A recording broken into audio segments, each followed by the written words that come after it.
Hi friends, welcome to my channel. Today evening snacks recipe potato smiley. வாங்க எப்படி செய்கிறதுன்னு பார்ப்போம். வீடியோக்குள்ளே போகிறதுக்கு முன்னாடி சப்ஸ்கிரைப் பண்ணாதவங்க சப்ஸ்கிரைப் பண்ணிவிடுங்க, ஒரு லைக்கை தட்டி விட்டுருங்க. இப்போ வாங்க செய்கிறதுக்கு தேவையான பொருளை பார்க்கலாம். மசிச்ச உருளைக்கிழங்கு எடுத்திருக்கேன்,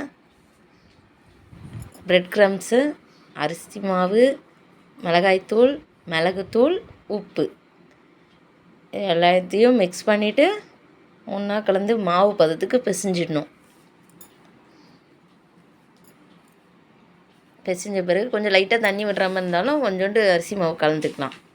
இப்போ நம்ம மாவு திரட்டுறதில் விரித்து விட்டுட்டு ஒரு சின்ன மூடி வச்சு ரவுண்டாக அதை ஷேப் கொடுக்க போகிறோம். ஷேப் கொடுத்த பிறகு ஒரு குட்டியாக ஒரு குச்சி வச்சு 2 கண் ஸ்பூனில் அழகாக ஸ்மைலி மாதிரி ஒரு வாய் ஷேப்பும் கொடுக்க வேண்டியதுதான். இது கொடுத்துருக்கும்போது பாத்திரத்தில் எண்ணெய் ஊற்றி காய்ச்சிட்டு காஞ்சின்றிருக்க எண்ணெயில் இவங்கள குட்டி குட்டி ஸ்மைலியை பொரித்து எடுத்துடலாம். கோல்டன் கலர் வந்தவுடனே நம்ம எடுத்துடலாம். தேங்க்யூ ஃப்ரெண்ட்ஸ், பாய்.